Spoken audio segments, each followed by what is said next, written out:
School 1 was more neat and orderly and newer looking, where School 2 was an older school but it had a lot of school pride.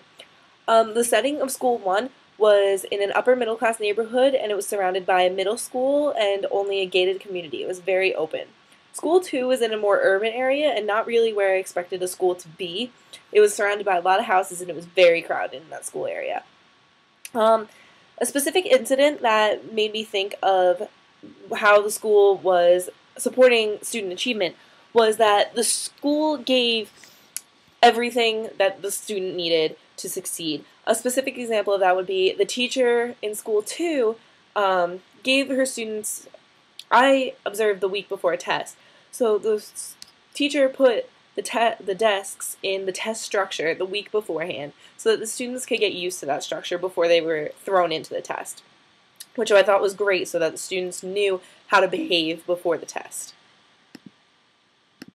The teacher-student relationship in School 1 was very friendly, outgoing. This was in Classroom 1. The teacher was very upbeat and happy with her students, where in Classroom 2, it was an older class, so the teacher needed to be more authoritative.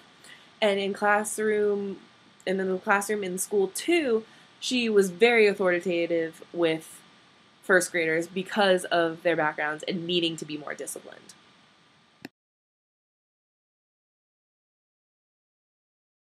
One thing that I saw in both of these schools that was addressed in class was classism, the importance of classism and recognizing classism in the school. The students of School 2 were of more lower income families, and the teacher had recognized that, and they were given so much in the school that they needed to succeed. However, they were still expected to complete computer assignments at home and to have their homework done on time, which some students weren't able to complete because of their parents not being there and their parents not being able to help them, no access to a computer, things like that.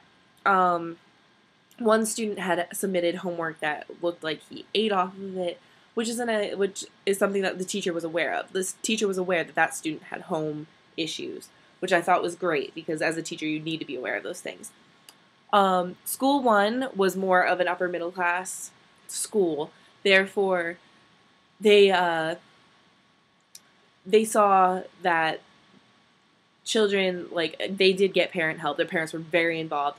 So they had a lot more strict rules on getting computer assignments done on time, only being allowed to use the computers in schools at certain times, where the children in School 2 could use the computer at any free time to complete their homework assignments that they needed to at home.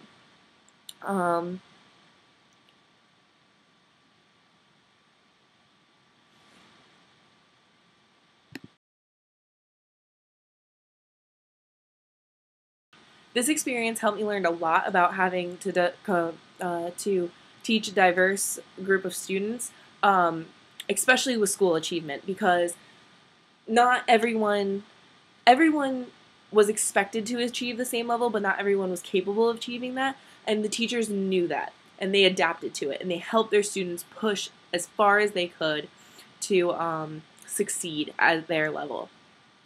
Like the one student in School 2, he was of a lower income family, of a single mother. He didn't complete things, but the teacher knew to push him, to give him direction, to tell him, sit down, stay in your seat, do your assignment, and he would do the work.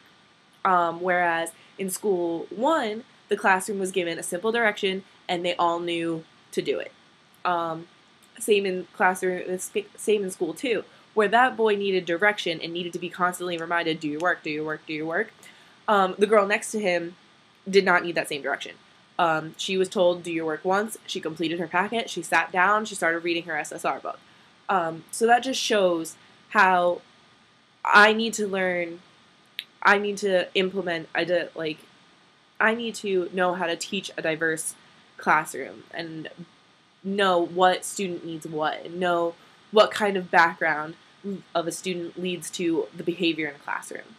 And these observations really helped me with learning how to, And that was my video presentation for my observation hours. I learned a lot from this experience, and I'm glad I got to go through it. So, thank you.